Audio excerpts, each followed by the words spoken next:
Teaching Center is brought to you by BMW, the ultimate driving machine.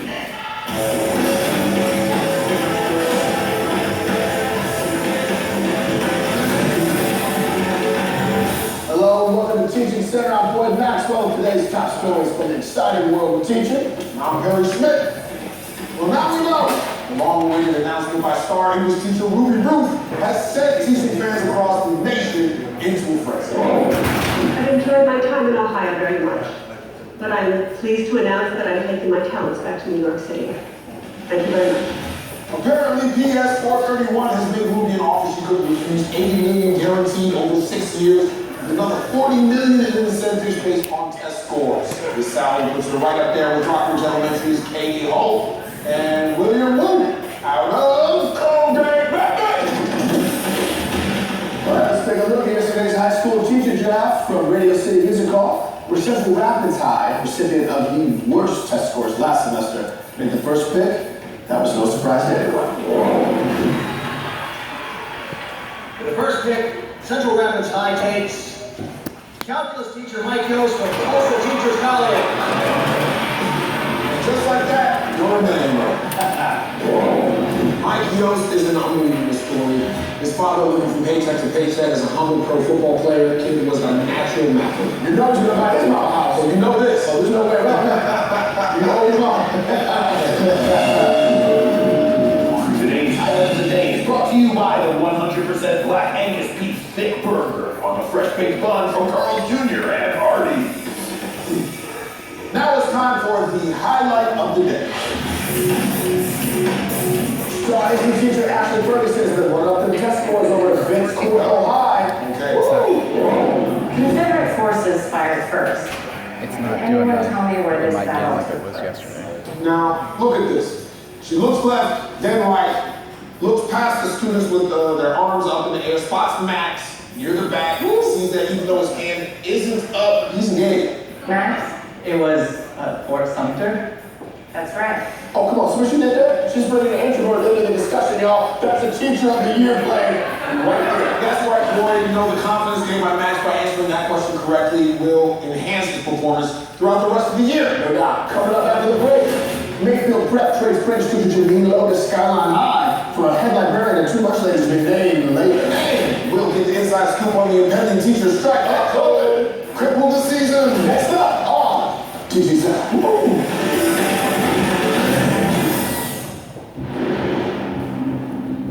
Strength courses. All right. We always like to start our presentations with a little laugh. Good evening and welcome to our 3rd EduRise event for the school year. We're so excited you could join us. I hope you had time to grab some wine, mingle a bit, and grab a Tips Treat cookie. I'm going to go ahead and get this rolling. I'm going to introduce myself as well as the organization and then hand it off to Nathan Green, our rockstar moderator for the event. So my name is Ashley Flores. I'm the executive director and one of the founders of EduRise. I'm formerly an educator, both high school and elementary, and most recently I served as a technology integration specialist for a national nonprofit in which I work with juvenile facilities around the country. And now I have a video production company that I run with Lola, who you'll see running around with the camera capturing today's event. So the story of EduRise starts in my years as an educator. I met the proverbial straw that broke the camel's back in 2014, and it came in the form of a very disgruntled middle school teacher. They were done with the system. They were done with the school district, done with the parents, done with the students. They were miserable. And they felt that there was no way they could make a change. So they decided to come up with their own solution. Their solution was to move to China. Now that wasn't a solution for me. And I had to give it to her. I'd met teachers just like her before. I myself had had that feeling of being burnt out. And I'm sure she'd gone into teaching with the best of intentions, but the system chewed her up and spit her out in another country. And so I decided that wasn't a way to fix things. We had to come up with a different solution. So I went home that evening and I wrote an email to a group of teacher leaders that I knew, and I said it was time for a change. Our students deserved a better system. Our students deserve an education with highly qualified, highly happy, and highly passionate teachers. To my surprise, they all responded with a hell yes. And I did the happy yes. And EduRise was born. In a year and a half, we've officially established ourselves as a 501c3 organization. In January 2015, we started our board. And here we are with our mission, our vision, and our pillars, and our third event. And I'd like to take a second to recognize the folks who've been on the EduRise journey with me for the last year and a half. Would you please stand?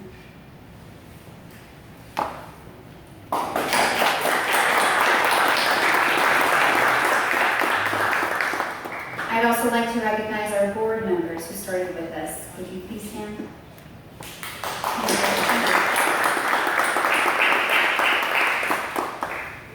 So EduRise, our mission is to empower teachers through creative initiatives in which we focus in 4 specific areas: passion, policy, pumped up PD, and community. We focus on the whole teacher as opposed to just the professional piece in the classroom. The teacher as a human being and not just a robot. So this plays out in 2 ways. We have our quarterly events. We've had 2 events so far this year, this being our 3rd, and our monthly meetups where we invite teachers to come together and foster relationships beyond just the professional network in their schools.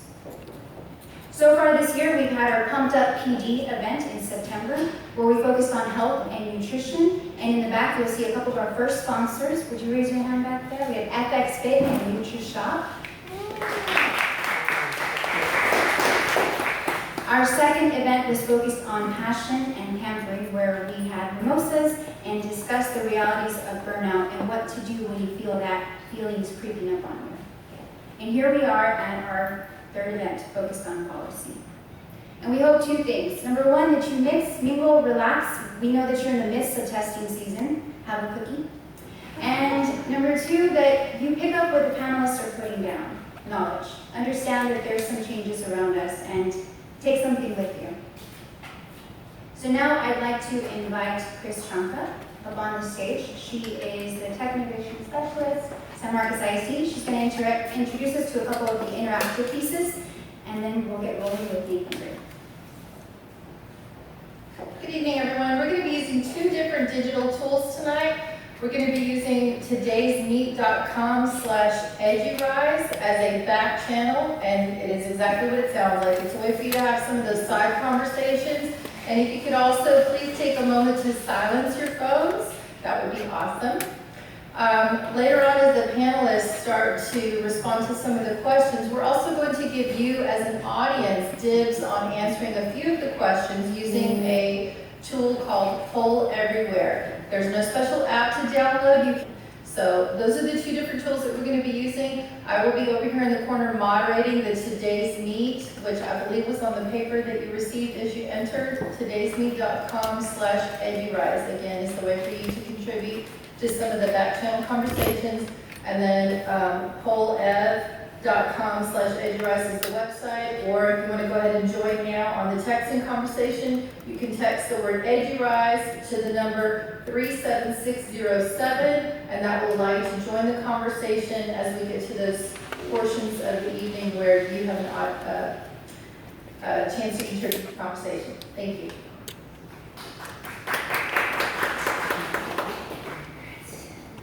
And now to introduce, leave a close meeting for And now to introduce Nathan Green, the moderator.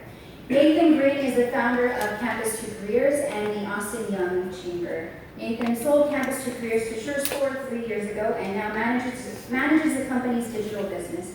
Previously, he held leadership positions at Pearson, the Everest Group, Bloomberg, and Accenture. Nathan's favorite accomplishment is developing a program for 1.2 million students at the NYC Department of Education while he was at Accenture. Please help me in bringing Nathan, please.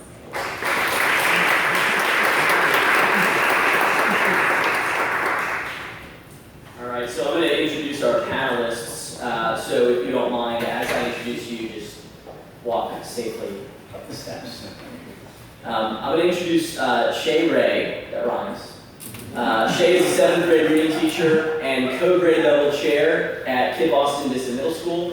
She also serves as a 7th grade reading course leader for KIPP. Before moving to Austin, Shay taught English at KIPP Voyage Academy for Girls at KIPP Houston.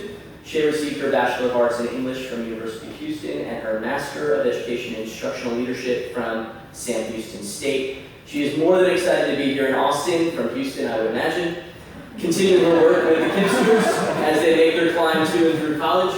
Outside of KIPP, Shay enjoys hanging out with her husband, Cameron, who's here today. Cameron? Well done. And her two dogs, Hercules and Aries. She also enjoys running, biking, and trying new restaurants.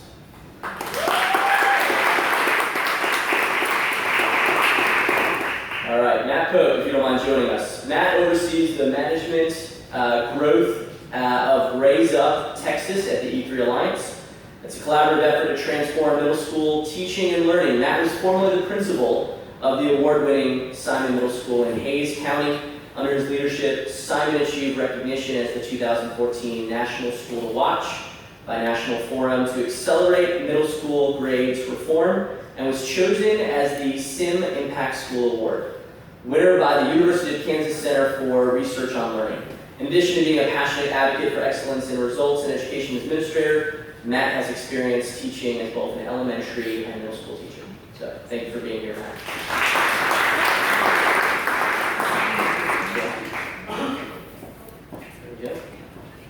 Dr. Andre Morgan. Dr. Morgan is the director of Raise Your Hand Texas, where he provides management and oversight of Raise Your Hand's development programs for education practitioners across the state of Texas.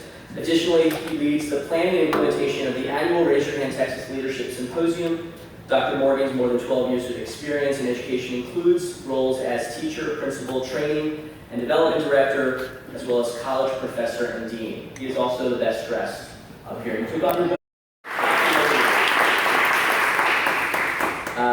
Brian Hill. Brian, come join us.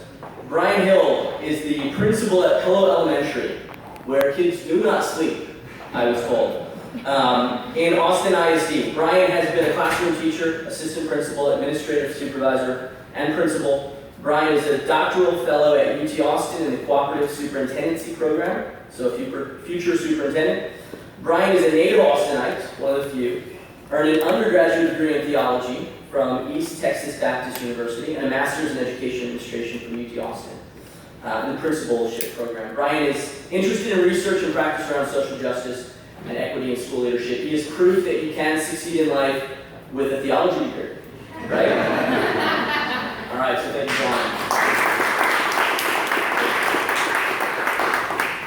Brian. Emily Schneider Krish, also known as ESK, I overheard.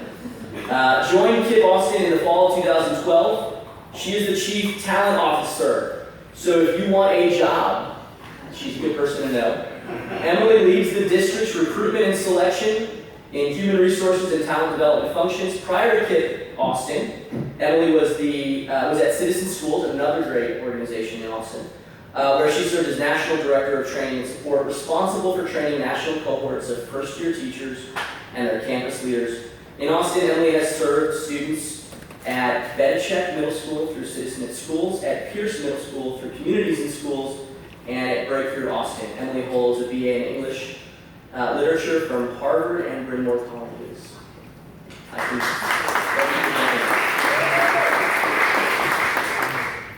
Ken Zarefis. Did I get that right? Thank you, Ken, for joining us. Come on up. Ken is president of Education Austin, a merged local of the NEA and AFT that represents teachers and support personnel throughout AISD. Prior to taking over at Education Austin in 2010, he taught 8th grade language arts for 12 years at Heinleeds Middle School in Austin, where he says he learned much more from the students than he ever thought, or ever taught them. This experience shaped the way he views social justice as it relates to public education and the labor movement, while Ken and Education Austin were instrumental in developing a campus community lead in district charter school in AISD, which is a huge accomplishment, congrats, called AFT Innovation Fund Grant. He is currently taking what he learned from the in-district chartering experience and directing the union's efforts in developing a transformative community schools in Austin ISD. Ken has spoken on the local, state, and national level to explain Education Austin's work with community and schools, the school-to-prison pipeline, and social justice unionism. He is a graduate of University of Northern Iowa, is married, and has 2 children in the public school system. So, thank you. Last but not least, Trustee Saldana. Paul, if you don't mind joining us. So Paul has the unenviable role of being elected to the Austin Board of Trustees in December of 2014, and is now Vice President of the Trustees. Paul has spent more than 20 years in local municipal government, public policy, and previously served as the Chief of Staff for Mayor Gus Garcia. In 2013, he was elected to the National Board of Directors of the National Council of La Raza NLCR, and is co-founder of Hispanic Advocates Business Leaders of Austin, HABLA, a local Hispanic think tank group. He previously served as the Tri-Chair for the Austin ISD community on neighborhoods and schools, the Tri-Chair for the Superintendent's Task Force on Strategic Plan Review, Chairman of the Board for the Greater Austin Hispanic Chamber of Commerce, Executive Board of Directors for the Greater Austin Chamber of Commerce, Executive Board of Directors, and Vice Chair of Legislation for the Texas Association of Mexican American Chambers of Commerce, TEMAC. So, I don't know what you're doing in your free time, but thank you for spending it with us. So before I get into the questions, I really appreciated Ashley starting out with the video that you saw, because it kind of highlights some of the challenges that the education system is dealing with, and obviously some of the questions that we're going to ask the panelists today. So just keep in mind how important it is that we're both talking about some of the funding challenges facing education today, as well as some of the teacher recruitment issues. I wanted to kind of poke fun at the video where it talked about teacher calling on the student that didn't raise their hand, because if you do not chat in, I will pick you out of the audience. Okay. Over the next 40 minutes, we're going to talk about the future of education in Austin, and hopefully together we can help shape it. All right, so question number 1 is actually a poll. And I'd like you guys to help start the conversation around what you see as the greatest challenges facing public education in Austin. So the poll is now open. Vote for your favorite actor. I'm just kidding. And then we'll let the panelists respond to the same question.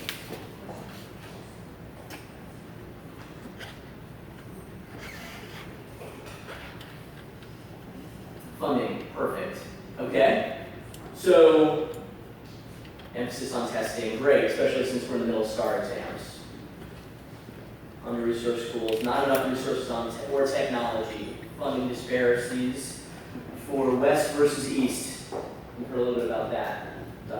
Trustee Saldana, lack of technology, low teacher pay, high price of living, class sizes, highly qualified bilingual teachers. I assume that means lack of schools involving, empowering, and advocating for parents. Okay. Politics, yeah, there's a little bit of that. Okay, so I'm going to summarize them into 3 categories, and hopefully the speakers can talk about these 3 specifically. I saw testing, I saw technology, and I saw a lot of references to teachers. So that's easy, 3 T's. Testing, technology, teachers, for those of us that can't remember more than 3 things. And so keep the input going. I might come back to some of these ideas, and obviously we appreciate the continued involvement from the audience. So I'm going to ask the question now to Mr. Pope, Trustee Saldana, and Dr. Morgan. What have you seen are the greatest challenges facing our public education system in Austin? And what is currently being done to address it? So we'll go start with you, Trustee Saldana. Hang on. Here you go. Well, I think for Austin ISD, I think the state of public funding in the state of Texas. Austin is considered to be a Chapter 41 school district, which means we are subject to recapture. We're considered to be a property-rich district, but the reality is that over 60% of the students that we serve qualify for free reduced lunch. So that means that, as an example, the budget we adopted last year was $1.1 billion. but we ended up losing $270 million to the state of Texas. So as a property owner, we also represent the largest tax portion of your bill, but 35% of your property tax that goes to AISD actually goes to the state of Texas, not to fund public education. It actually goes to fund and balance the general fund on the state level. This year, we will lose $358 million to the state of Texas. So I can just maybe regress and just go back a little bit and talk about the budget for last year. As an example, Austin ISD is the 4th largest employer in Austin. We have over 12,000 employees. Our teachers represent a little over 6,000 of those employees. So I mentioned recapture that we lost $268 million to the state of Texas. We had a $1.1 billion budget. So basically of the $780 million left, 87% of that went to salaries. That left us 13% to educate 84,000 kids at 130 campuses. Our teachers, unfortunately, I know we had some teachers here, unfortunately, Austin AISD ranks dead last when you compare us to other school districts in Central Texas, and we rank dead last when you compare us to the largest urban school district in Texas when it comes to teacher compensation. On average, our teachers make about $48,000. I'm married to a school teacher, so I know firsthand the challenge, for sure. So I think that has been the biggest challenge for us. We are one of 600 school districts in the state of Texas that are actually suing the state of Texas for the state of public education finance in the state of Texas. This is the 7th or 8th time that it's actually gone to the Supreme Court in the state of Texas. I am not optimistic because I think at the end of the day what the Supreme Court will do is simply put it back to the Texas legislature. And currently, with the state of who makes up our House and Senate, I don't see any resolution anytime soon. So that means that we just have to depend and be very creative and think outside the box about local resources. So I can dive into a little bit more about budget office. Thank you, and I know the mayor's work with AISD is going to help some of those budget constraints, hopefully with taking some of the money that is in local property taxes and funding some of the community resources for the students. So that's a very creative way of dealing with the funding issue. One of the things that directly is in line with funding is the thing we are afraid to talk about in Central Texas, which is equality versus equity.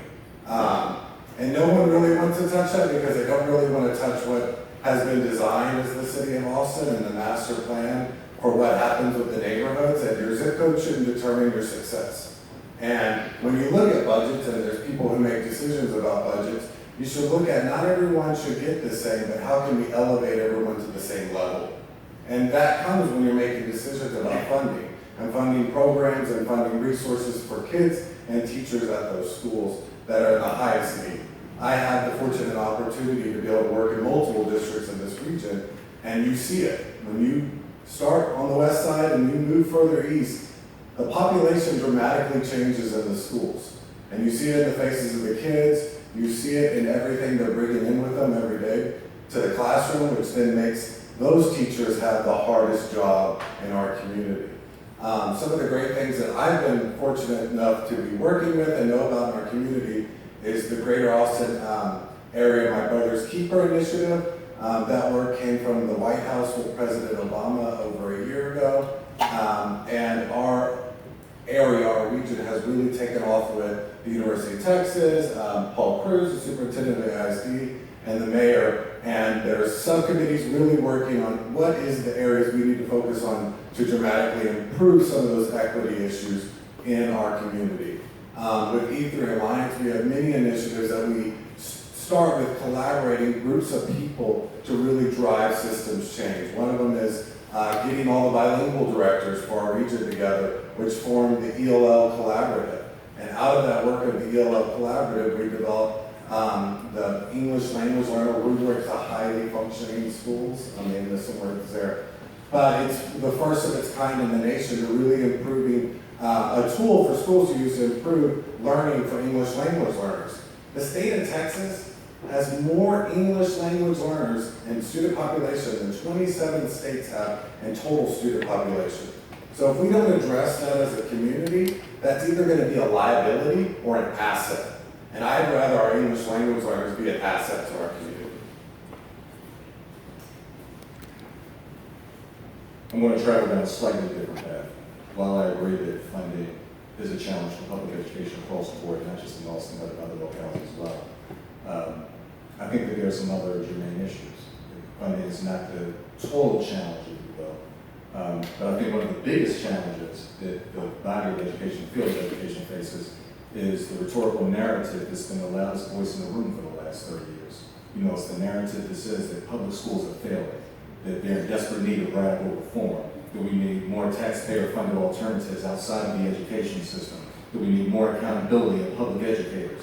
And never mind that most public schools are actually doing well.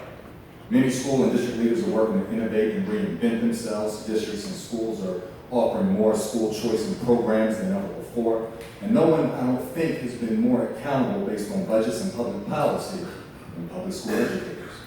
And so what we hear is that schools need to be more innovative and comfortable taking risks, if you will, but oftentimes policy becomes punitive rather than encouraging and empowering to educators.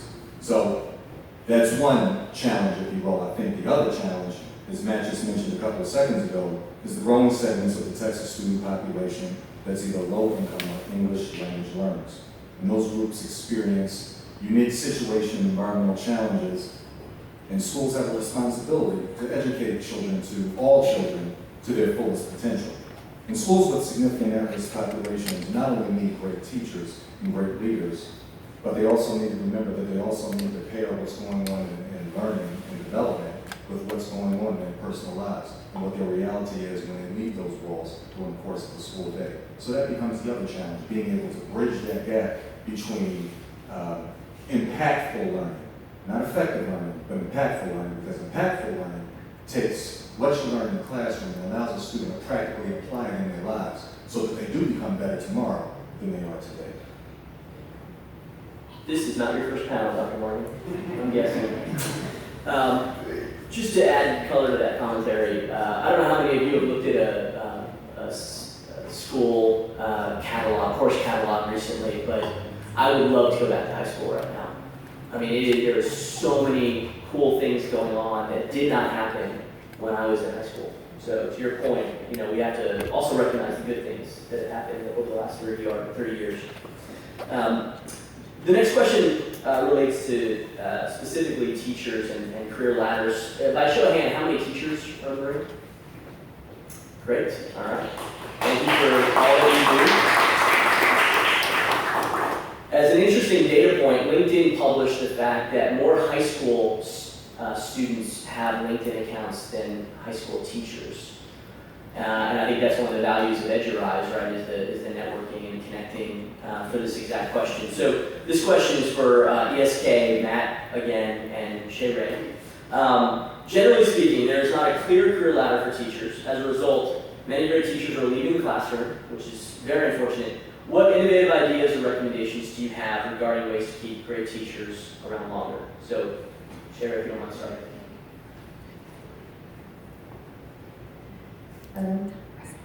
I really only can speak from my experience at KIPP, and I think that one of the things that I face daily is this fork in the road. After you've been in a school for so long and you're doing well, you're typically approached with moving into administration. And I am one of the few people who, in my master's program, said no. I have no interest in administration whatsoever. And even in my school, I have to keep iterating that message. I don't want to be an administrator, but I do want to move into instructional coaching. I do want to stay in the classroom. And I think there's a stigma that kind of sits with those who do want to stay in the classroom and be a career teacher. And I think what needs to happen in order for that situation to be better is for there to be a clear choice and it not to feel like a punishment when choosing either or.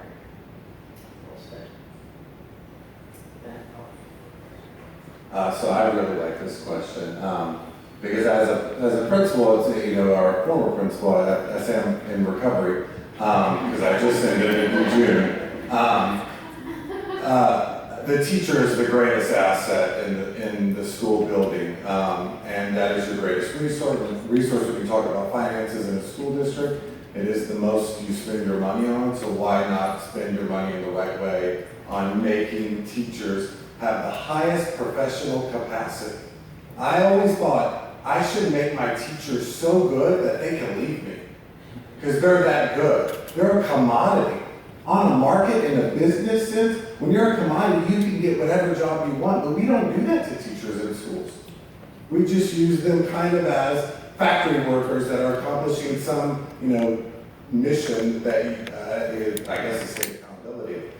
But when you develop people, then they breathe this pride into the school system that they want to stay and they want to continue to grow because they value that the leader is invested in them. I always told my staff, a school can survive with a great leader, but it thrives with leaders in the classroom. And with that, you need to find what is it that every teacher is good at and make them a leader of it at your school. And not to give them more work, but give them something that they're passionate about, that they want to change at the school, and that they want to lead that change with your support.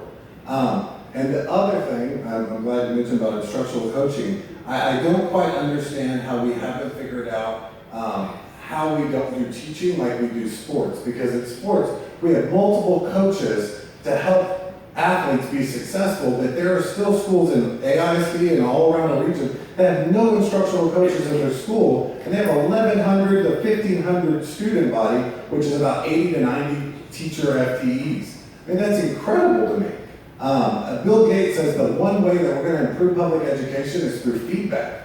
And how are teachers going to receive feedback if they don't have people that are going to provide honest feedback with a prescriptive plan of improving their practice? So those are my 2 thoughts. ASK. Okay. Well, I'm kind of obsessed with this question. It's pretty much how I spend most of my time. I think that when I think about this question of a career ladder, the question of what's next for me, how do I grow, is a human question that we all ask. At times, like Shay is saying, for teachers, the answer is I'm a teacher, I'm a teacher, I'm a teacher, I'm a teacher. And I think that there are ways that we can merge this question of what's next for me and how do I grow with the teaching profession that we don't always take advantage of. So I think when we ask ourselves this question, and I know I have in my career, and I'm sure all of you have asked it of yourself, you know, what's next for me? Growth might be about responsibility and having more responsibility. Growth might be about autonomy and getting to make more choices individually. Growth might be about compensation and earning more for whatever you're passionate about spending that money on. It might be about getting to develop a new set of skills outside of the skill set that you currently have. So there's lots of answers that in many professions we get to come up with when we say, what's next for me? And what I think is really beautiful about the concept of a career ladder, and at KIPP Austin we're launching a teacher career pathway that is about this, is that our kids need us to have teachers asking, what's next for me? And our teachers need to get to ask and answer that question. And so, you know, I think there's an opportunity that as we grow in our practice as teachers and educators and have greater impact on students, that with that comes what's next. And what's next is the opportunity to have greater influence over school decisions and over district decisions. Right? Our teachers, like, they know what's going on. We should do whatever they say. I would do whatever they say. To grow in compensation, surely, as you're having a bigger impact. To grow in your ability to pursue new skills within the classroom, because you get a specialized mentor or get to go to specialized PD because you're moving forward. And so I think that when I think about a career pathway, I think about all the professions out there where people can ask, what's next for me, and there's an answer, I can get promoted to this. And we need to make sure in the teaching profession that our teachers can ask, what's next for me, and have a set of answers that are really compelling for them as professionals and good for kids as learners, and then we're in really good shape. I like that Kip's even using the word career pathway or career lattice instead of ladder, because there are different ways to move in a career but up. So again, I didn't want to add. And if you like that, I think your comment a little bit earlier, I think it's the narrative that really feeds into this. I taught SAR Teaching in 97, that's the class in 2010 to come to Education Austin. And in that span, teachers went from being the end of the hero stage to then the demon stage. And we've been vilified over a 20-year period. And so that narrative feeds this idea that teachers aren't any good, when in reality, my experience is that teachers are exceptional. And we continue, I am a teacher, instead of I'm just a teacher. I am a teacher, I am in the classroom, and having pride in that rather than being vilified, because that's all you want to do. And so to that end, we struggle as a union president, how do we find ways of compensating teachers in Austin? It's extraordinarily expensive, we can't keep teachers, the turnover is becoming overwhelming. And so as a union, we began to reach out to our organizations, AFT and NEA, to find national models. And what we're developing now within the district is called Professional Pathways for Teachers, or PPFT.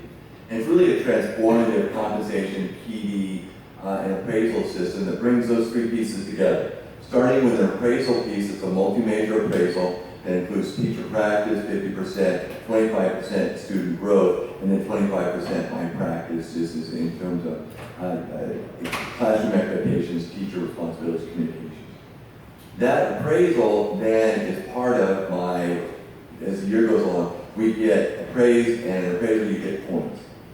You get points for different items. You get points for a year of service. You get points for your appraisal. You'll get points for a professional development unit, which is a PD unit with colleagues, where you're working collaboratively to unearth and to discover better practices in the classroom.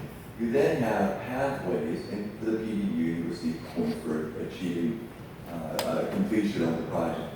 But then you have pathways. And so a teacher is going to be able to select a particular pathway that she is interested in. I like mentoring. I want to focus on mentoring. I want to really work on technology in the district or on the campus. So that becomes a 2-year process where you get each semester, you have a micro-credential, each semester, leading after 4 micro-credentials to a badge, which all those steps incorporate points, and the points then equate over into a cut points on a pay list. So as you do this, you don't get a reward, or you get a score, you get points, or you get money. You build your base. And so we're looking at how do we keep teachers in the classroom? How do we make the classroom a challenge? So we open up so that teachers have choices on their profession. They can say, this is what I want to do, and ultimately my base and my compensation will reflect my extra efforts. And I think it's very important to look at this not only as a compensation piece, but as a professional piece, because teaching is a profession in word too often, and not in deed. And we have to make it in deed. So it's very important when we value our teachers, we begin to break down this image that teachers aren't enough, they don't measure up, and that they're bad and the reason why our kids aren't succeeding. And that's bull. It's just not the truth. And so we've been in AFD working with the union and working with the district. We're just next year, with board approval, we'll be taking our next step into this that can make a big impact on teacher compensation, but also on the profession in the classroom. It would make complete sense that every 8th grader in Texas has to pick a pathway, that we have something for our teachers and educators as well. So thank you for adding that. Keep the mic, Ken, if you don't mind. The next question is for you as well. How has the issue of affordability impacted our school students and families, and what is the union going to be able to do to address that? Did anybody watch the board meeting last night? We had a rally with our teachers, our school employees, we represent support personnel as well, and our push this year for 4 and 4. 4 next year, 4th year after, 2-year deal with the district. Again, even more people. So affordability has had an enormous impact on this district from our teachers. I can't tell you the number of teachers that have moved out of the district to teach somewhere else, the number of teachers that are living in another district and then driving here, the number of teachers that are working 2 and 3 jobs. We had a teacher go before the board last night with her children, speaking about the need for 2 plasma draws a week. Pay for her child's expenses. This shouldn't be a reality in public schools. I don't blame the district for this. I blame our legislature. I blame the politicians that have gutted funding in Austin, that have made the affordability issue overwhelming for so many teachers, and not even teachers, but custodians, bus drivers, office personnel, SROs. How do you make a living with $13 an hour? How does that happen here? It doesn't. And so affordability has become a real challenge here. How do you keep your best in all categories of employment? How do you deal with the realities of finances and build your district so you have the best in your district? And I think our district does an extraordinary job of juggling all those things and seeing that success. But we've got to start working with the city, finding other funding streams when a third of our tax dollars are going out. If we go out for the tax dollars we have left in pennies, and we go for the 9 cents that are still sitting on the table, and if we got all 9 cents approved by our taxpayers, that would bring in $60 million of taxpayer dollars. But what Austin would keep is $28 million of that 60. That's a no-go. So where do we go? And so it's had an enormous impact. So we've got to work with the city, we've got to push on the legislature, we've got to be creative about how we fund things. So yeah, Tris, also, if you can add to that, and you are being recorded. So No problem. As I mentioned earlier, I'm married to a school teacher, and so my wife Lisa, who's a finance special teacher, she has never said anything to me about the work I report other than don't come home unless teachers get a raise. And so, I voted for the raise, and I will continue to support our teachers because there isn't enough money, in my opinion, that would really can't quantify what the work teachers are here as a classroom. I'm native Austin. I'm born and raised. I grew up in East Austin. And I was having a conversation with my dad about this issue not too long ago, a couple weeks ago. I grew up in East Austin, and my parents bought our house on Riverview Street. They bought it for $5,600. And about 10, 15 years ago, they sold it. Actually longer than that. The people who purchased after my parents sold it, the woman passed away, their kids sold it. And I say 10, 15 years ago, it probably sold for $350,000. And so Austin, as we know, is the most unfortunate economic segregated city in the U.S. And you couple that with the ongoing gentrification, we're the most gentrified city. We're number 8 now on the list. So affordability has had significant issues on our district. Our student enrollment has been declining. On average, we're losing about 1,000 kids per year. And all the demographers say that the number one issues are issues centered around affordability. Unfortunately, there are very little variables that our school district can influence to address that. So it means that when we talk about reinventing the urban school district experience being bold, it means that we need to think outside the box. Obviously, we cannot offer our teachers the compensation that they deserve. So what are some other creative, innovative ways in what we can do to create additional incentives to retain our teachers? We lose at least 800 teachers a year. We lose between 15 and 20 principals a year. But here's the deal. We have something that's very valuable. We have a lot of school district property and land. So why not take that vacant land or property that's not being used for educational purposes and create affordable housing opportunities for our teachers, for our employees, for our families especially. Our families are moving out. So that's something I'm happy to say that our board took a very bold step last night, and we're actually going to put out an RFP to look for partners and collaborators to create affordable housing opportunities for teachers. The other thing that has been particularly frustrating for me as a policymaker or school board member is the fact that it's like having a conversation with you and the wall. There are a lot of policy decisions that are influenced by the legislature, by the city, by the county, and we're having conversations on our own. One of my good friends is Councilmember Delia Garza.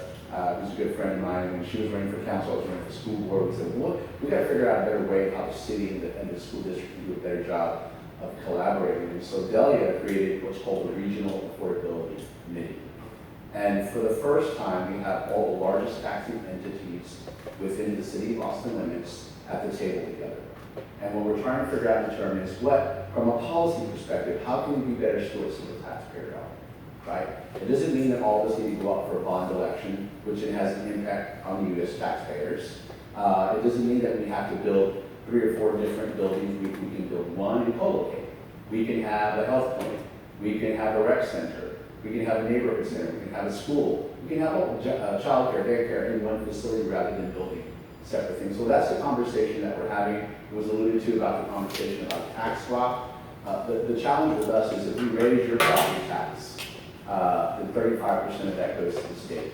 If the city imposes a tax, in return, we will reduce our tax rate, and that way the money stays local. We can fund parent support specialists, prime-time after-school programs, those types of things. And so I'm looking forward to that conversation. I'm really proud of the hard work and the support commitment we received from Mayor Adler, from Judge Sarah Eckhart, and from our board. Again, it's thinking outside the box. And we're fortunate in Austin. We have so many resources available, so many smart folks and great ideas, and why not take advantage of that opportunity to be innovative and creative and do something about it.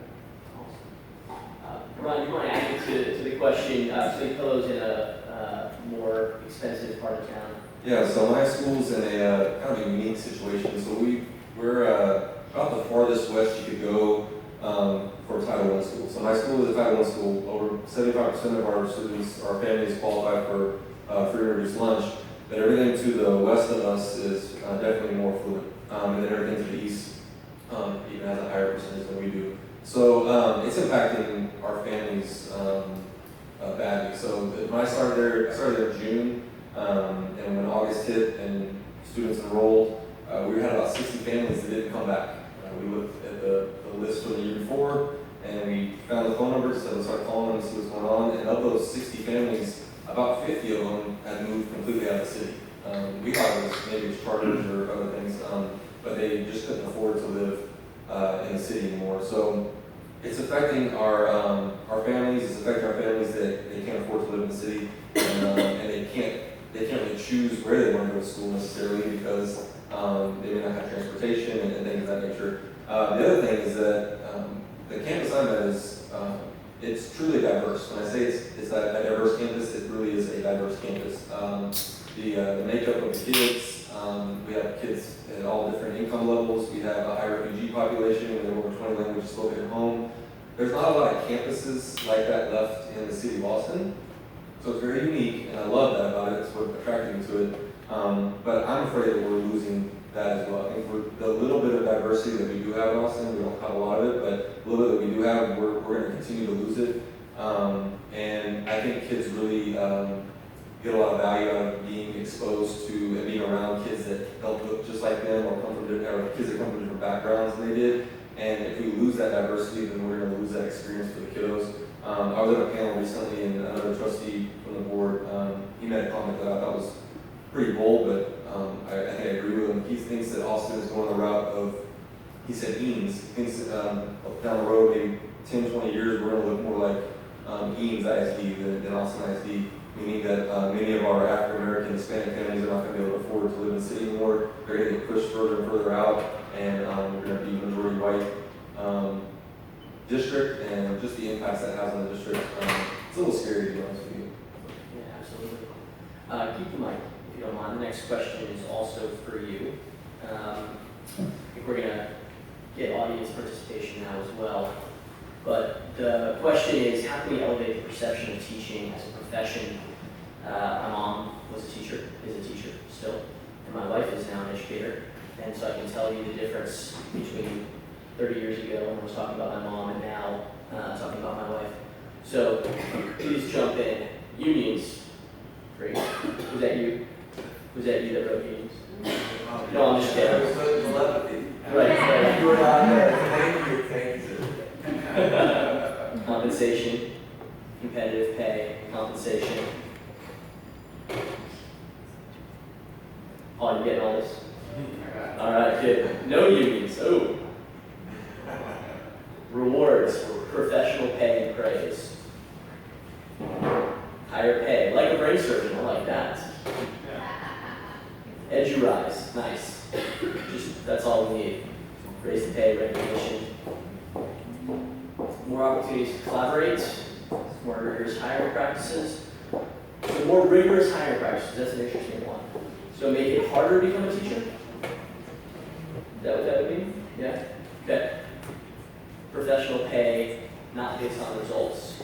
I'd love to hear how else you tie pay besides results. Competitive pay, profiles, and expositories. I love that. Okay, share stories. All right, so I think we've got a pretty consistent message. Brian, stay with the theme, if you don't mind. Obviously, pay has come up now in every question. What else besides pay do you think you could do to reward, recognize, and keep your teachers? So I think definitely pay is one of them. I was a teacher, my wife was a teacher. I honestly think teachers have the toughest job and they get paid terribly. So that is one thing, but I also think we need to invest more in developing teachers. So teachers come from all different backgrounds, and I'll talk a little bit about mine. I went through an alternative certification program. I know a lot of teachers that went through an alternative certification program. There's some really good ones out there. There's some really terrible ones out there. I went through a terrible one. It was online. You can get certified very quick in Texas. And then I got thrown into a classroom. I got hired right before school started, like a couple days before school started. Got thrown into a classroom, 4th grade students, and just kind of, go teach. And so, luckily I had a lot of support around me. Principal, I did have coaches that worked with me, but there's a lot of teachers that don't have that support.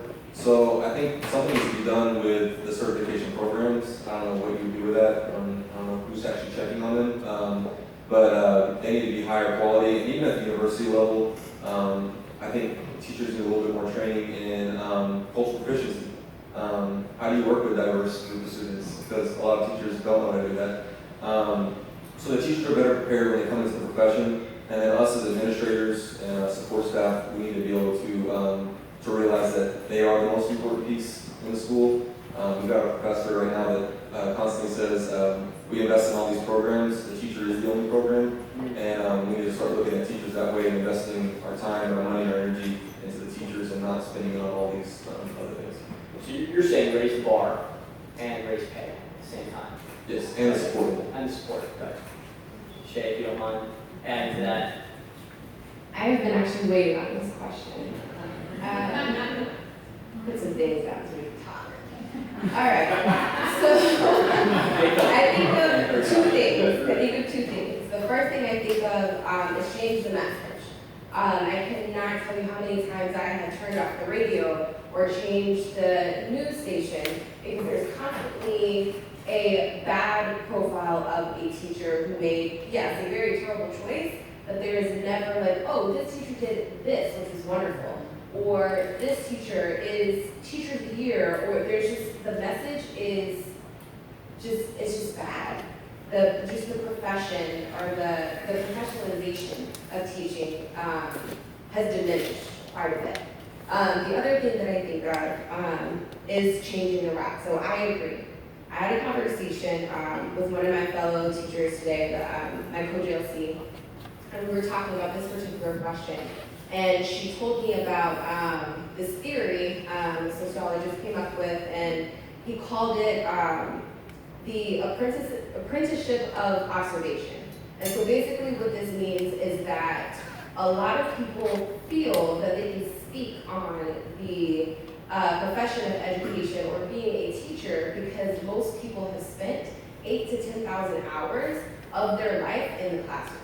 So in their mind, their perception, they feel like, it's not very hard to be a teacher. You just come in, do your thing, go home. And that's how they feel, how this thing goes. And it's, we know that that's not how it happens, right? So in any other profession, we talk about, lawyers or doctors. We all go to the doctor's office, but we don't spend 8,000 to 10,000 hours in this place, so we can't really speak on this particular profession. We also discussed how the pathway to become a teacher, or the pathway to become a lawyer, the pathway to become a doctor, they're very different. And we lost so many teachers at some point in time, so they're become these factories for teachers. You know, go in, pop out, teacher, bam, go. And in some cases, yes, some great things come out of that, some great teachers come out of it. But in some cases, we have people who pop in and like, I don't really know about this. I don't really like this kid, this parent, I'm out. So we have this, you know, this paradox where we say, like, yes, let's pay teachers, but in order for us to be paid more, the rigor has to be higher, the bar has to be higher for one to become a teacher, so that the professionalization of teaching is raised and respected in the way that it should be. So I think it's interesting that so many people have said share more stories. I know that AISD has a marketing budget to promote what's happening, to keep people from moving out of the region. So I mean, why can't we spend some of that money on showcasing teachers more? Ken, I know you want to jump in on this, but that's a great role for a union. No, the phrase raise the bar. I was on a national task force about 5 years ago with the American Federation of Teachers. We produced a report on raising the bar, and it was about teacher prep programs. It was about how do you have some level of standards within programs. When you send people to a 2 or 3 week training over the summer and expect them to go into a high needs campus and think there's going to be success, it's a joke. It's an insult to the profession, and I really take that personally. It doesn't work. Brian was lucky. He's one of many that get thrown against the wall. Let's just see who sticks. And that is no way to develop a profession. And so, you know, we have to talk differently. Everybody in this room, when someone talks smack about a teacher, you got to set them straight that teachers are not the problem. You know, you have to be courageous enough to stand up and say that. You know, it's too important. One of the things that we were talking about, how do you professionalize teaching? In medicine, who sets standards? Board. And who's the board consisted of? But of doctors. It's the practitioners. And it would be my argument here that you need to have teacher voice in deciding what the standards and policies are. And it is my experience that there's no better method for that than through the union.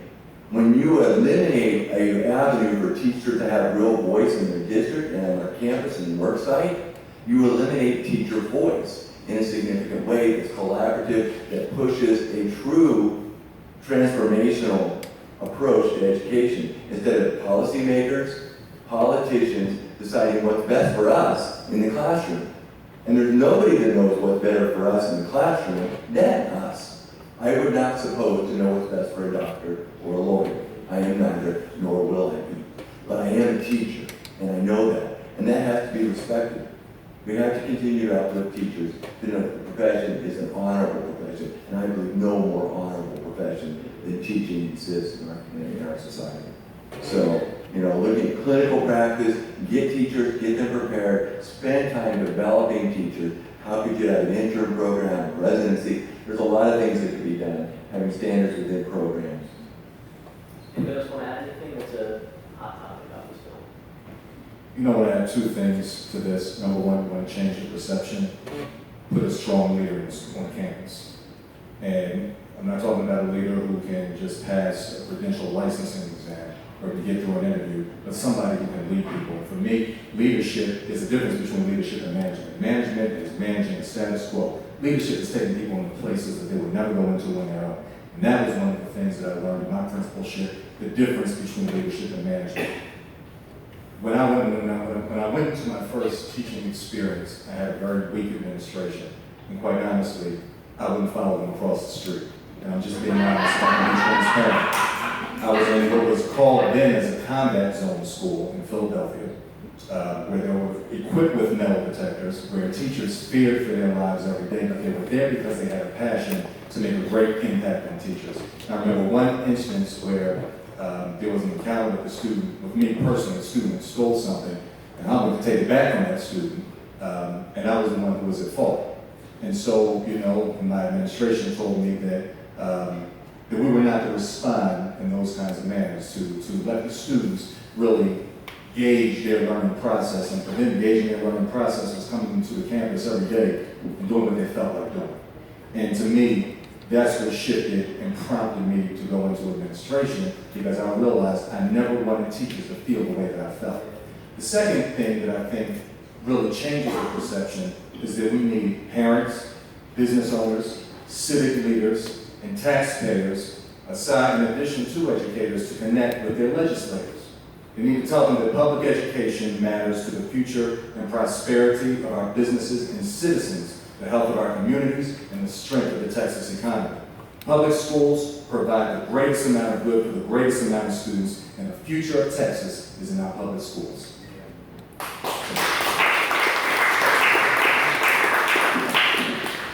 So yes, Kay, what makes you hopeful for the future of education for children in Austin, besides Dr. Morgan?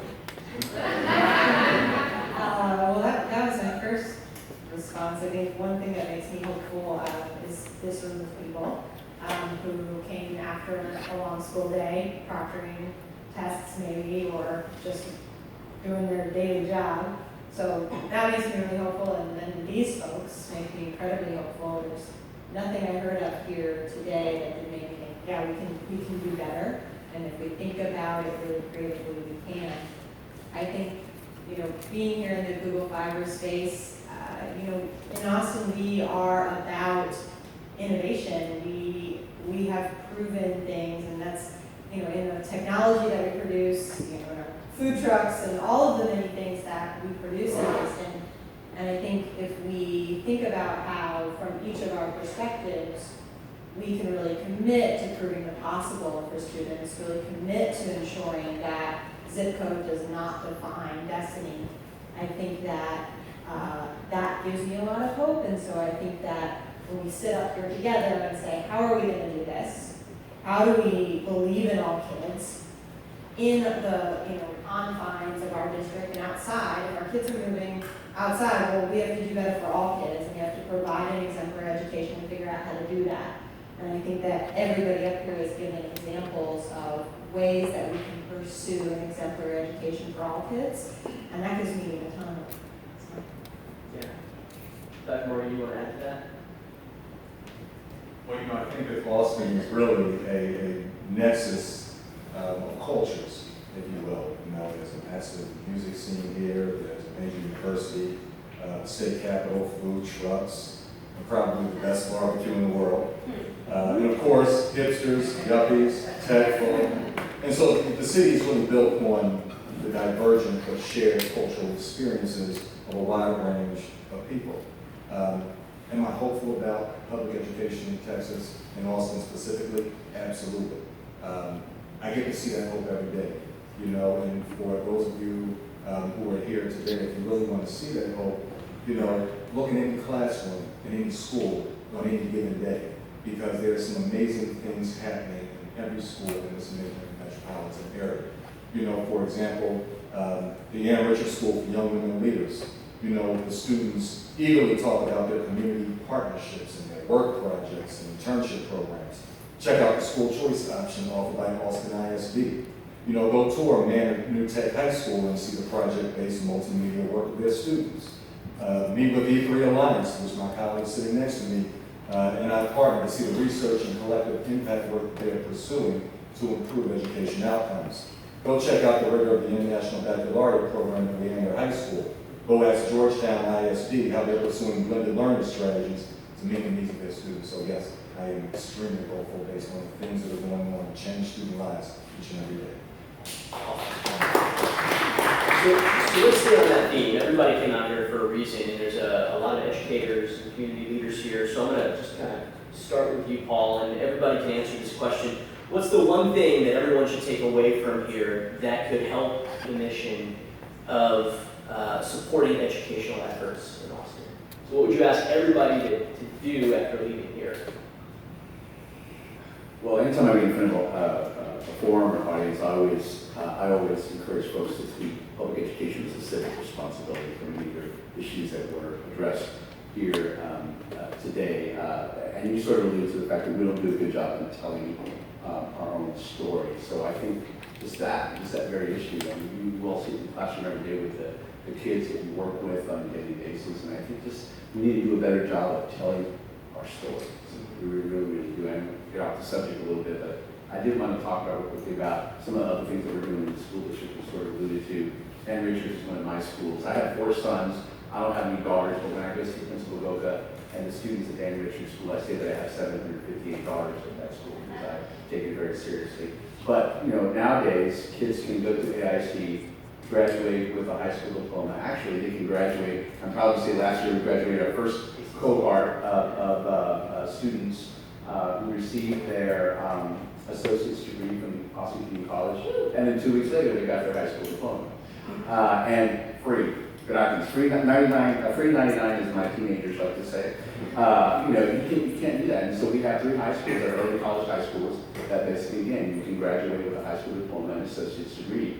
Crockett is another high school where we have a K-12 entrepreneurship program, first in its nation. You can graduate high school with a diploma, you can graduate with an associate's degree, and you can graduate owning your own business or nonprofit.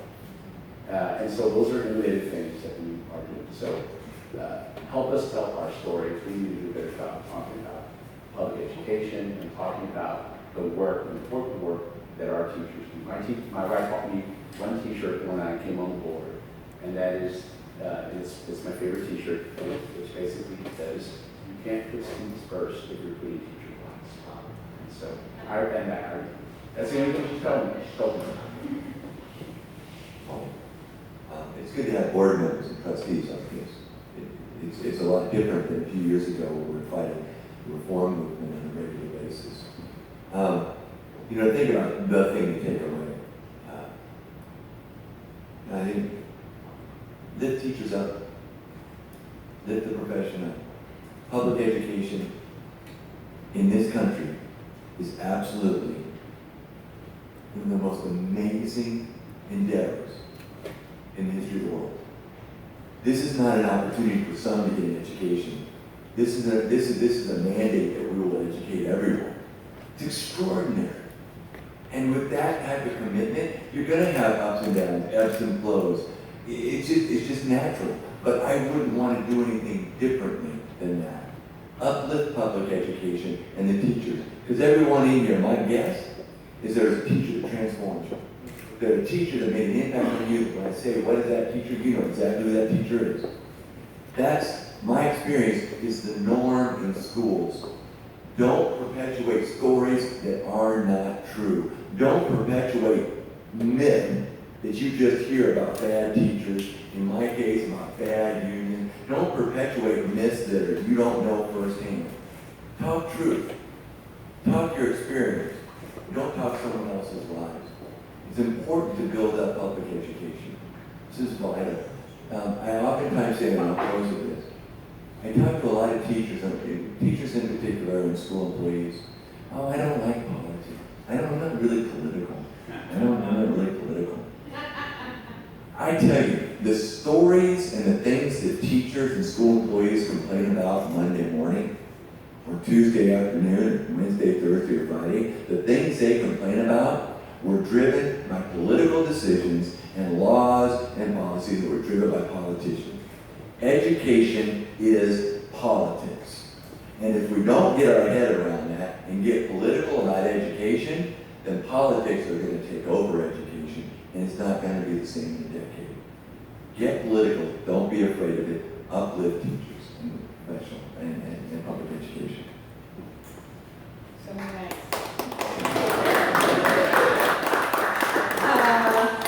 Yeah, I think I would really strongly agree with Ken. I think that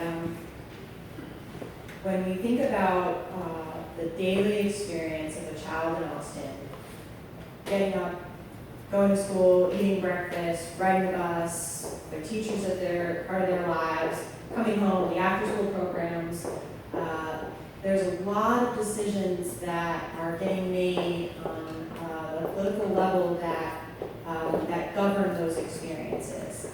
And those policies affect the way all of our public schools get funded, traditional or charter. And there's a lot of intricacies there that we have to lift up and look at and make choices about standing up for kids and standing up for ourselves and standing up for teachers. And we do that not by looking around and seeking who we blame and point fingers at, and we say, great, well, what needs to happen and who can I vote for and who can I ask for help here to make sure that all kids get the resources they need and make sure that all teachers get the resources they need. So I would agree with Ken that to get involved would be the one thing I would say to leave here with.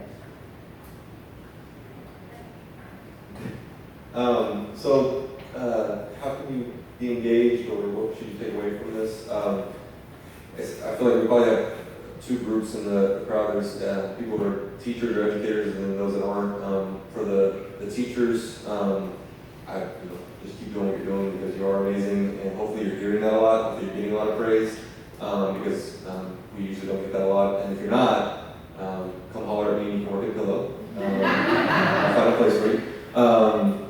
And then if you're not in the education world right now, you're a community member. I met somebody earlier who said he was from the community, just wanted to hear what was going on.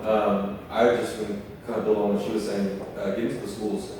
Find out what school is near where you live or where you work and just go visit it. Reach out to the principal, see if you can get a tour. Find out what's going on there, learn about what's actually happening inside that building, and then find out how you can help support that campus. I go out and I try to ask for things from businesses all the time because, as you heard, we don't have a lot of money. But it's a lot easier when I actually invite those people to the campus and let them into the classrooms and let them see what's going on and have them involved in the actual process. They will start to open their wallets, but they'll also start to lend their time. And so we have a great mentoring program in our school. There's always a place for somebody to get involved on campus, even if you're not working for the district. So I would encourage anybody here to reach out to their local school and get involved that way. For me, I would say change your definition of achievement. Achievement isn't a test score and it's not a grade.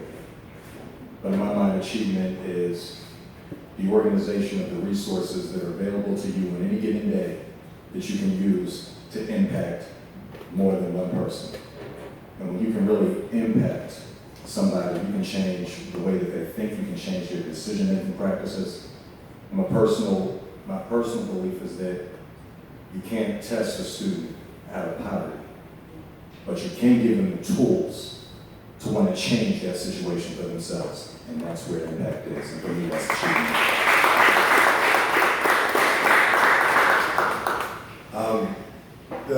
20% of the United States population is children that are in education or being educated, but they're 100% of our future.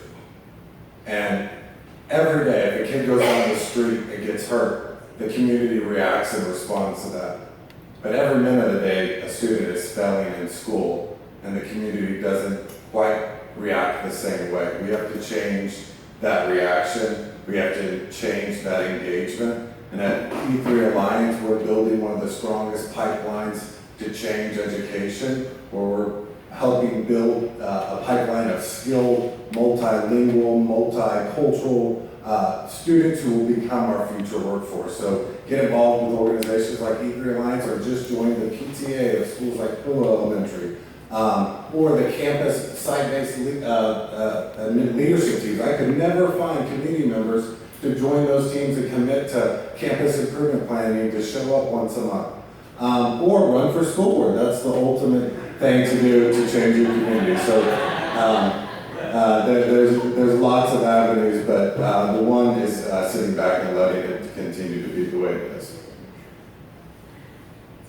I think this message is definitely for teachers. I think what I hear from a lot of those of you who are up here with me is about talking and speaking. And one thing that was said was that the teacher voice is diminishing. It is getting quieter and quieter. And we as teachers, we find time to talk amongst ourselves a lot and talk about the things that don't work and the things that we don't like and the few things that are going really well. I think that we take those conversations and we turn those conversations into actions. and we figure out, even after a long day, even though we, just want to go home, how to use some of that extra time to prioritize our kids in a different way. That doesn't necessarily mean lesson planning, but future planning.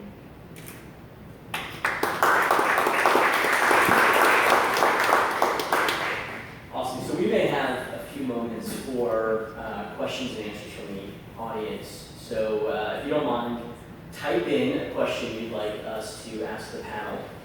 And then I believe as you guys see the responses, the ones that are most similar will rise to the top. Pretty cool technology.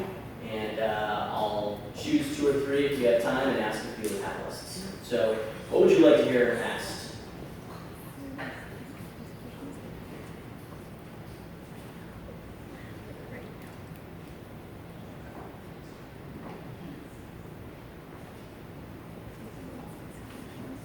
I, for one, Matt, would like t-shirts made for a lot of the taglines that I believe came out of tonight's conversation from E3. What do you think? T-shirts with taglines from some of these great conversations and ideas. Obviously, Paul wears it on a regular basis, so it's a good reminder. Well, I think one would be education is everyone's business. Yeah, absolutely. Thank a teacher today, something like that. Okay, so a question from the audience. All right, let's see. -1. All right, so I'm not going to read that one. What role does vouchers have in the future of education? Who wants to tackle that one? I'll tackle it. No. You should have no role in public education. Public dollars are public dollars. Public dollars should never go to private. Vouchers have no place to go. Anyone else with a different view? No one wants to touch that. Okay.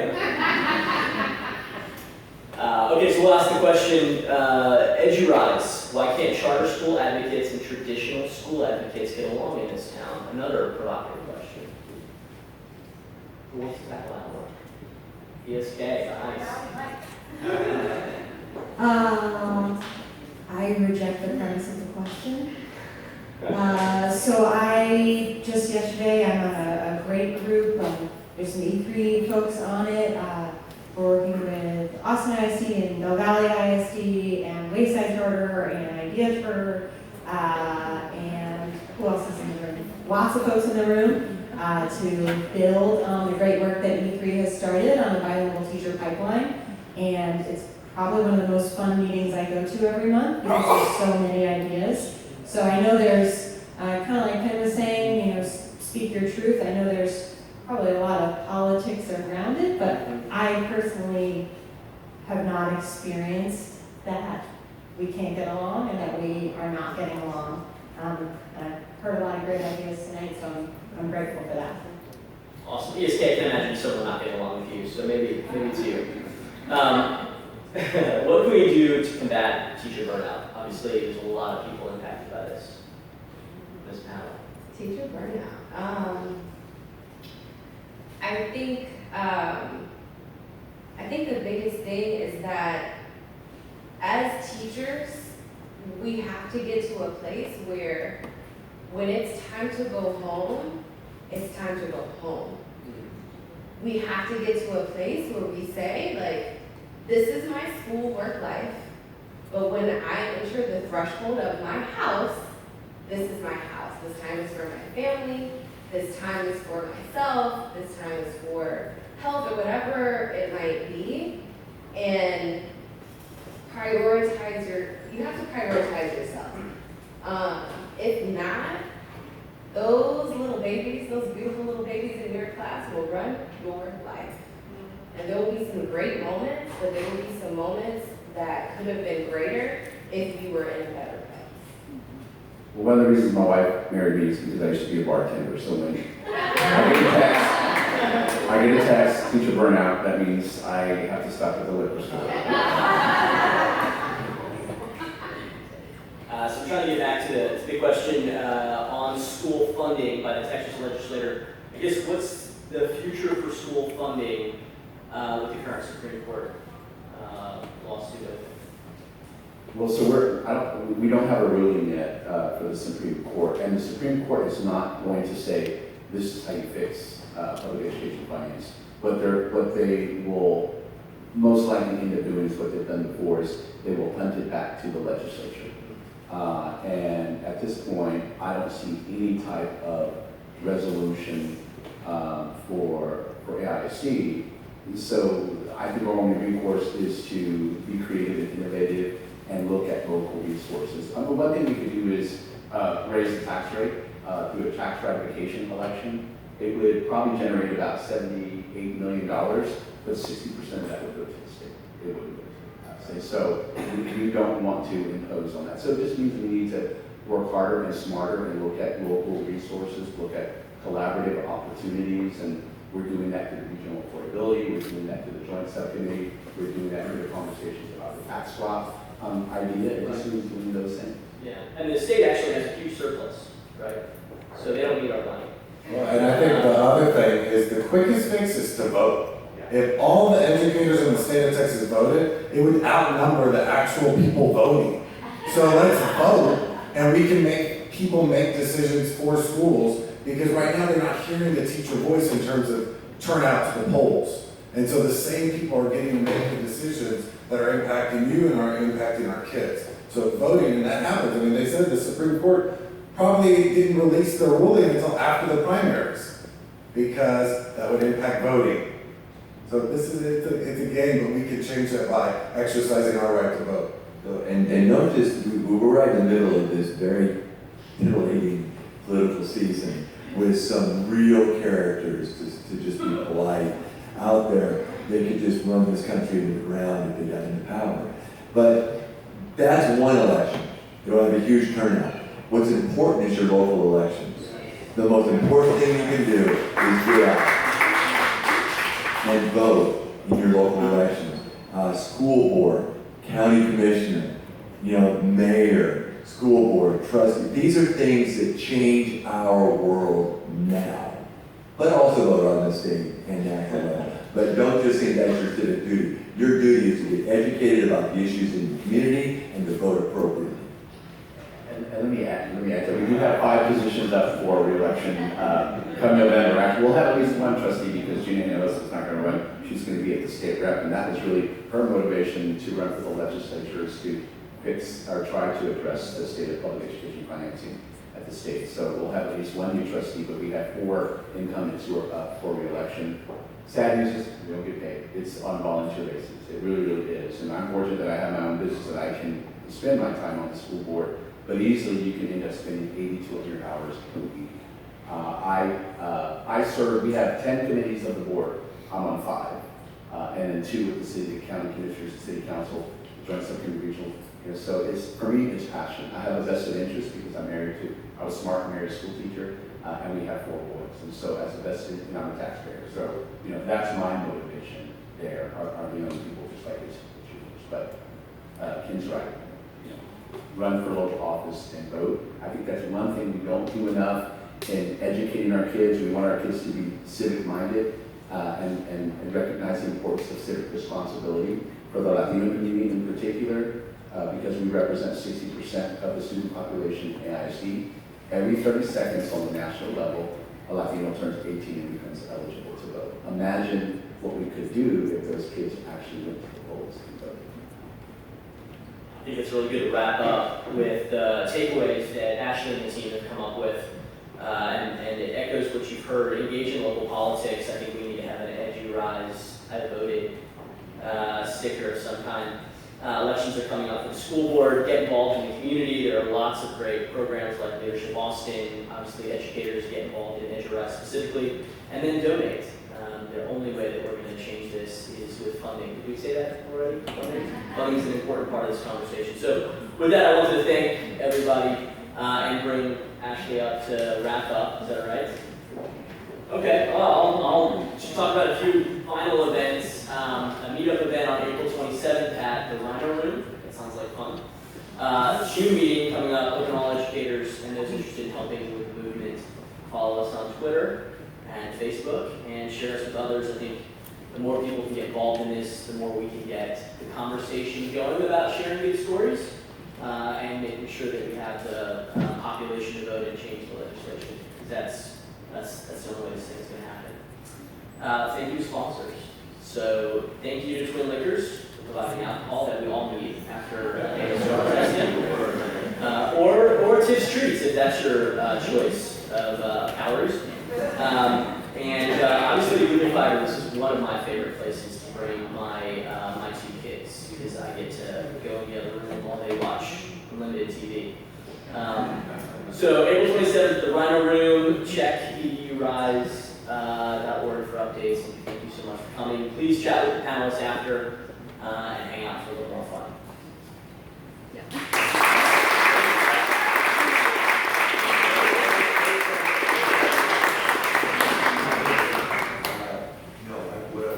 I do want a picture, but I want a picture of this beautiful audience we spent today.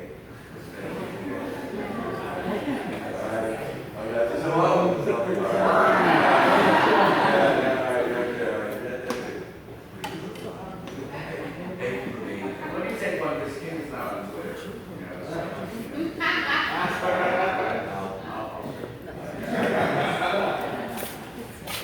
All right, thanks everybody.